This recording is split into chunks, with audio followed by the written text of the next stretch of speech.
오늘은 2월 9일 마태복음 12장 1절부터 21절까지입니다. 여러분 혹시 예수혁명이란 말을 들어보셨는지 모르겠어요. 예전에 미국에서 사용했던 말인데요. 영화로도 제작된 적이 있고 예수혁명이란 제목으로 국내에도 여러 권의 책이 발간된 경우도 있었습니다. 이게 무슨 말이냐면 1970년대에 미국 문화는 히피 문화라고 하잖아요. 근데 그 사람들은 자유로운 사람들이에요. 그러다 보니까 교회 가게 되면 교회는 전통으로 또한 그 율법으로 억압되어 있는 것이 너무 싫은 거예요, 이 사람들이. 그래서 교회 가는 거를 좋아하지 않고 교회를 떠나고 뭐 이런 현상들이 많이 발생되었습니다. 그때 척 스미스라고 하는 목사님이 계셨는데 이분은 캘리포니아에 있는 교회를 담임하고 계셨거든요. 이분도 전통에 얽매인 목사님이셨어요. 그런데 히피 문화에 의해서 사람들이 교회를 떠나는 것을 보면서 이것이 과연 교회의 본질이냐, 이 전통을 지키는 것이 교회의 본질이냐를 심각하게 고민을 하십니다. 그리고 그것이 아니라는 것을 깨닫고 교회 문을 활짝 열고 히피 문화에 빠진 사람들을 다 받아들이게 됩니다. 그러면서 그 교회는 놀라운 부흥을 경험하게 되고 청년들이 그 교회로 막 몰려오기 시작합니다. 그래서 예수혁명이라는 단어를 쓰게 되고 그때 그 젊은이들이 변화되어서 미국 사회를 변화시키는 놀라운 일들을 경험하게 되는 것이죠. 오늘 본문이 그런 내용이에요. 전통과 그리고 율법에 얽매인 그런 사람들이 나오고요. 그리고 예수님께서는 한마디로 말하면 예수혁명을 제안하십니다. 본인이 혁명적인 이야기를 하셔요. 안식일은 그렇게 지키는 것이 아니다라고 율법주의자들, 바리새인들에게 정면적으로 반박하는 내용을 보게 됩니다. 자, 내용을 좀 살펴보자면요. 12절에 1절에 이렇게 되어 있습니다. 그때 예수께서 안식일에 밀밭 사이로 가실새 제자들이 시장하여 이삭을 잘라 먹으니 제자들이 너무 배가 고프다 보니까 밀밭 사이로 지나가다가 밀을 꺾어서 먹었습니다. 너무 배가 고프니까요. 그랬더니 이걸 바리새인들이 봤어요. 2절에 보니까 바리새인들이 보고 예수께 말하여 보시오 당신의 제자들이 안식일에 하지 못할 일을 하나이다. 자, 똑같은 안식일에 이삭을 잘라 먹는 것을 보고 예수님의 관점과 바리새인의 관점이 달라요. 바리새인들은 이삭을 잘랐다는 것은 추수했다는 거예요.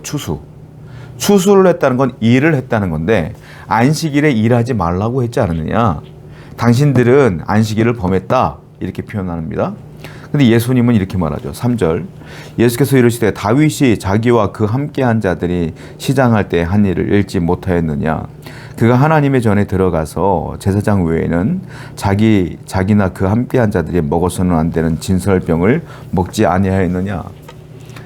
다윗이 도망가던 중에 제사장만 먹어야 될 진설병을 배가 고파서 먹었다는 거예요. 그런 경우도 있지 않았느냐. 그러니까 다윗이 율법을 범했다고 바리새인 너희들이 그를 비난할 것이냐? 그렇지 않지 않느냐. 다윗을 존경하지 않느냐 이거예요.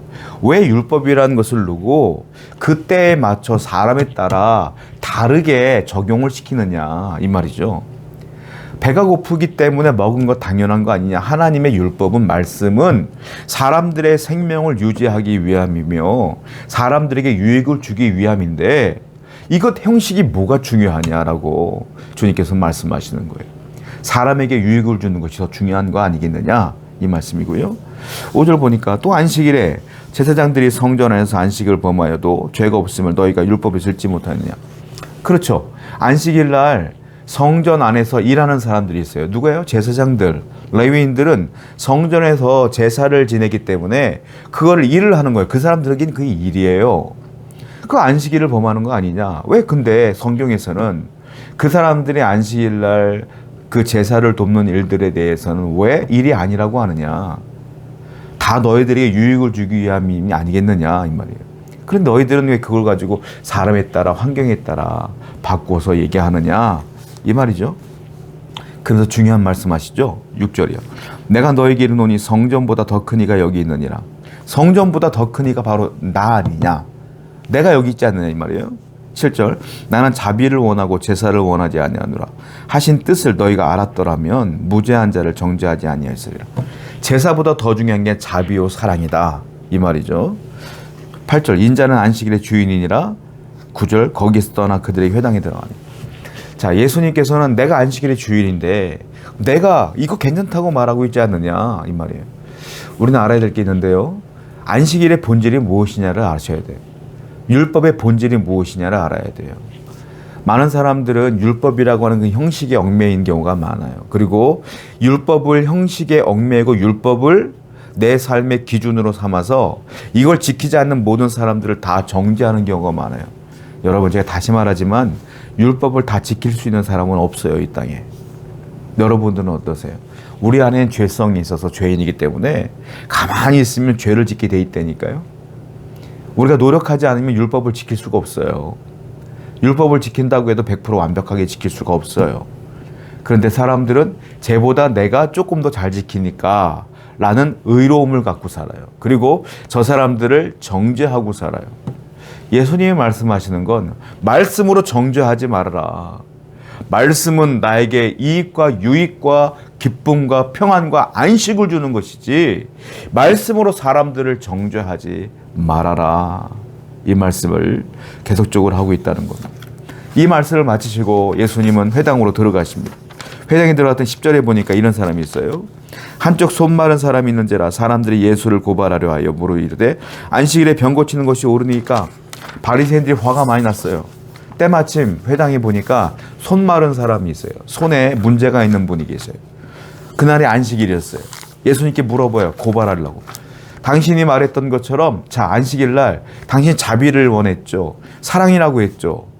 이 사람이 지금 아파요. 손이 아파요. 병 고치는 게 옳아요? 안 옳아요? 이렇게 물어봐요. 예수님의 입장에서 난감할 수 있겠죠? 근데 난감하지 않아요. 왜? 당연히 그 사람을 사랑하여 고쳐주는 게 먼저이기 때문에 그래요. 자, 12절. 사람이 양보다 얼마나 더 귀하냐? 그러므로 안식일에 선을 행하는 것이 옳으니라. 이런 얘기를 하시죠.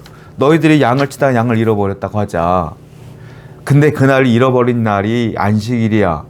양 찾을 거야, 안 찾을 거야? 물어보는 거예요. 다 찾죠. 양이 얼마나 비싼데. 양 찾으러 나가죠. 다 찾으러 갑니다. 그것이 그들의 문화예요. 근데 그거는 안식일날 찾으러 가도 괜찮다는 거야. 바리새인들이요, 이렇게 사람에 따라 환경에 따라 율법을 적용했다 말았다 한다니까요. 그 얘기를 하시는 거예요. 안식일날 양을 찾으러 가잖아. 그런데 안식일날 사람이 아파. 이 사람을 고치는 게 맞아 틀려. 양보다 사람이 귀하잖아. 당연히 고쳐야지 라고 주님은 형식보다 전통보다 먼저가 사랑이요 자비다 라고 말씀하세요. 그랬더니 13절에 이에 사람들이 그 사람에게 이르시되 손을 내밀어 하시니 그가 내밀매 다른 손과 같이 회복되어 성하더라. 고쳐주셨어요. 14절 바리새인들이 나가서 어떻게 하여 예수를 죽일까 의논하거늘. 놀라워해야 되는데 기뻐해야 되는데 예수를 죽이려고 논의하고 있어요. 여러분, 하나님의 말씀을 들었는데 어떤 사람에게는, 손 마른 사람에게는 은혜요. 아마 이 사람은 눈물을 막 흘렸을 거예요. 너무 감사해서. 근데 어떤 사람들은 예수님을 죽이려고 하더라. 똑같은 현장이에요. 똑같은 걸 봤어요. 그런데 반응이 달라요. 여러분, 반응은 저와 여러분들이 하는 거예요. 말씀을 듣고 어떤 반응을 하길 원하십니까? 예수님의 은혜를 경험한 우리들은 반응을 정확하게 하셔야 돼요. 주님 뭐라고 그랬어요? 사랑이 먼저요, 자비가 먼저다. 하나님의 성도라면 사랑의 반응과 자비의 반응으로 나가셔야죠. 기쁨과 감사가 넘쳐야 돼요. 항상 정죄하는 자가 아니라 감사하는 자가 되고 은혜를 끼치는 자가 되고 사랑을 베푸는 자가 되어야 될 줄로 믿습니다. 오늘도 반응 잘하시기 바라요. 말씀을 읽고 정말로 이 말씀은 제가 읽어야 돼 이게 아니라 이 말씀을 듣고 내가 회개하고 이 말씀을 듣고 내가 변화되고 이 말씀을 듣고 사랑이 없는 내게 사랑을 주옵소서라고 기도하며 살아가는 여러분 되기를 축원드립니다. 기도하겠습니다. 하나님, 말씀의 본질을 제대로 알게 하여 주옵소서. 주님은 우리가 사랑하길 원하고 용서하길 원하며 자비를 베푸시기를 원합니다. 그러므로 항상 말씀에 제대로 된 반응을 하여 주님께 나아갈 수 있도록 인도해 주옵소서. 예수님의 이름으로 기도드렸습니다. 아멘.